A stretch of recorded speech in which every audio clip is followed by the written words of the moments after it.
Broadcasting live from the Albay PIO News Center, providing you the most exclusive news update from all over the province. This is News at 12. In the local scene, the Albay Provincial Health Office is intensifying its campaign against dengue fever. According to recent data from the Provincial Epidemiology and Surveillance Unit, a total of 534 cumulative dengue cases have been reported from January to March 2025, covering sentinel, non-sentinel, and community cases. Dengue Prevention and Control Program Coordinator Maria Cyril C. Garcia emphasized the importance of strengthening control programs within barangays and local government units to prevent the surge in dengue cases.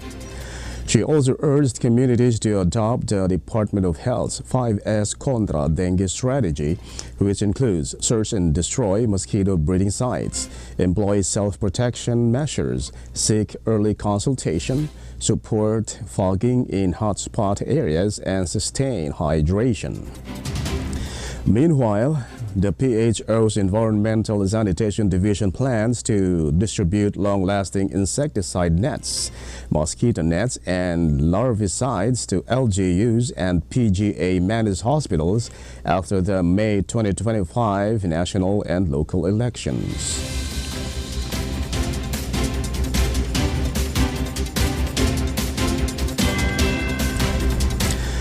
In other story, the recently launched Kadiwa ng Pangulo initiative at Camp General Simeon A. Ola seeks to empower the agricultural sector in Albay Province.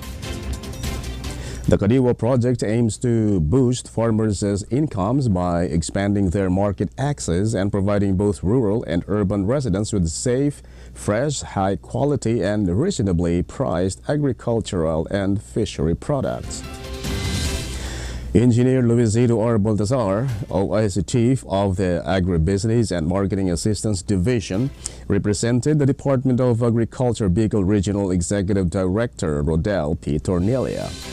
He emphasized the importance of partnerships among various agencies in enhancing and expanding the Kadiwa network.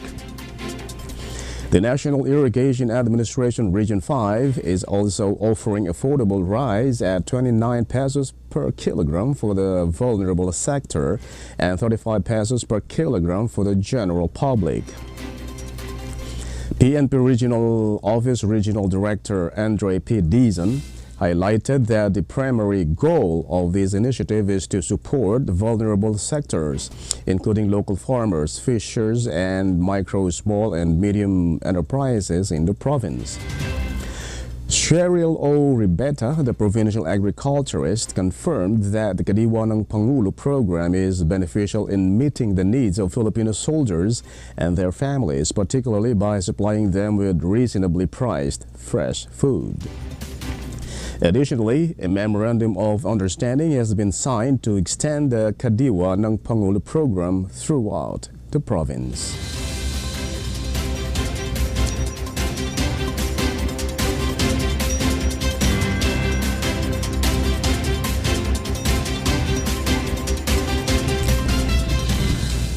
In the national scene,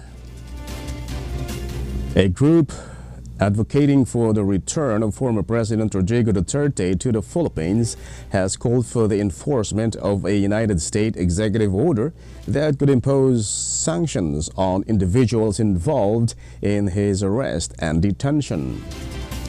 Benito Ranque, the convener of the Return Duterte movement, stated that the executive order signed by President Donald Trump in February aims to sanction officials of the International Criminal Court. Ranque pointed out that a close reading of the executive order, which specifically pertains to ICC arrest warrants against Israel's Prime Minister Benjamin Netanyahu, could be applicable in Duterte's case as well. The language of the order accuses the ICC of taking illegitimate actions against the United States and its allies, particularly Israel. Ranque speculated that the executive order might target not only ICC officials but also Filipinos who contributed to building the case against Duterte. Referring to the Trump executive order, it is noted that the ICC has abused its power by asserting jurisdiction over countries like Philippines and Israel, which are not parties to the Rome Statute. Over a 60-day notice period, the executive order took effect last Sunday, stating that anyone involved in investigating or prosecuting war crimes or crimes against humanity involving U.S. allies could face sanctions, including asset freezes, travel bans, and other penalties.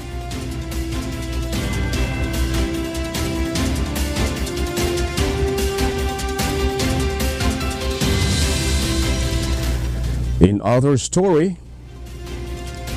the impeachment trial of VP or Vice President Sara Duterte will proceed despite her trip abroad and the recent arrest of former President Rodrigo Duterte in The Hague, Netherlands, in relation to an International Criminal Court trial.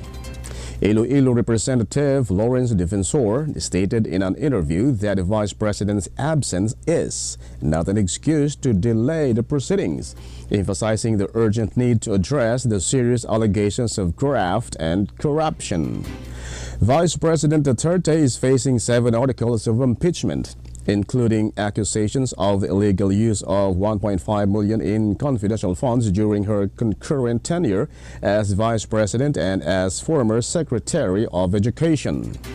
Senate President Francis Chis Escudero, who will serve as the presiding judge, indicated that the rules governing impeachment allow the Vice President to respond to the allegations during the arraignment, either in person or through a lawyer. To officially impeach the Vice President, the Senate will require a 2/3 majority vote, meaning at least 16 of the 24 sitting senators must convict her. If convicted, Vice President Duterte will be permanently disqualified from holding any public office, which could hinder her alleged ambitions to succeed President Marcos in the 2028 elections.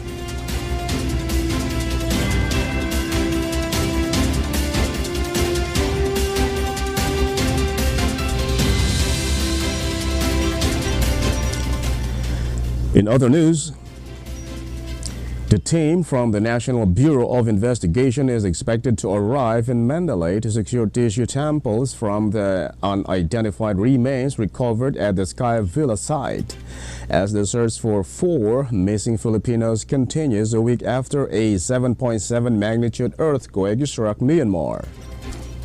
The NBI's Disaster Victim Identification Division in Manila is also collecting DNA samples from family members of the missing individuals to help confirm their identities. Meanwhile, the Philippine Interagency Humanitarian Contingent remains actively engaged in rescue and medical efforts in Myanmar. The 89-member contingent, which arrived on April 1 and 2, includes urban search and rescue teams as well as medical personnel who are working closely with their counterparts from Myanmar, Vietnam, and Indonesia.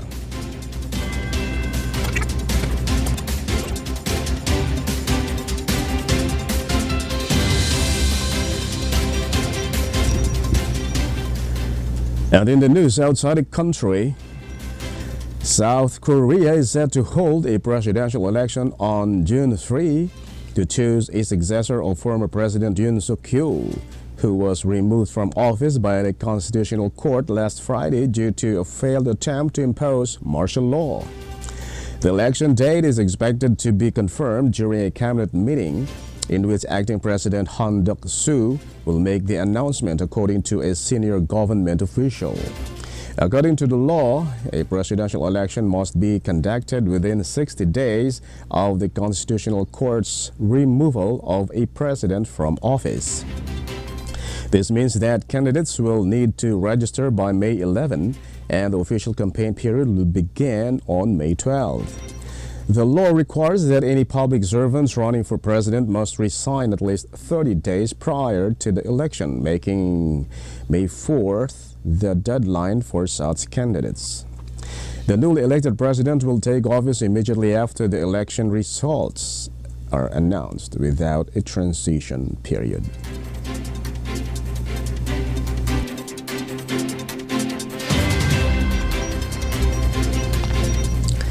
And finally, in the news outside the country, protests erupted in dozens of cities across the United States on Saturday in response to the controversial policies introduced by President Donald Trump's administration since January.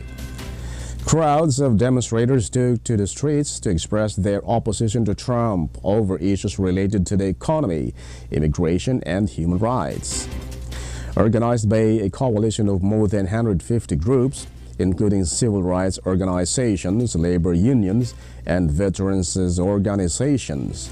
These coordinated efforts resulted in over 1,400 protests nationwide.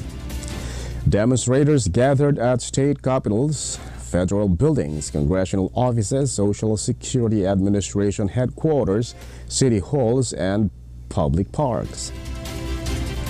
Since taking office, the Trump administration has faced significant criticism for its sweeping policy changes, which include mass layoffs in federal agencies, deportations of immigrants, substantial budget cuts, and the imposition of tariffs on multiple countries.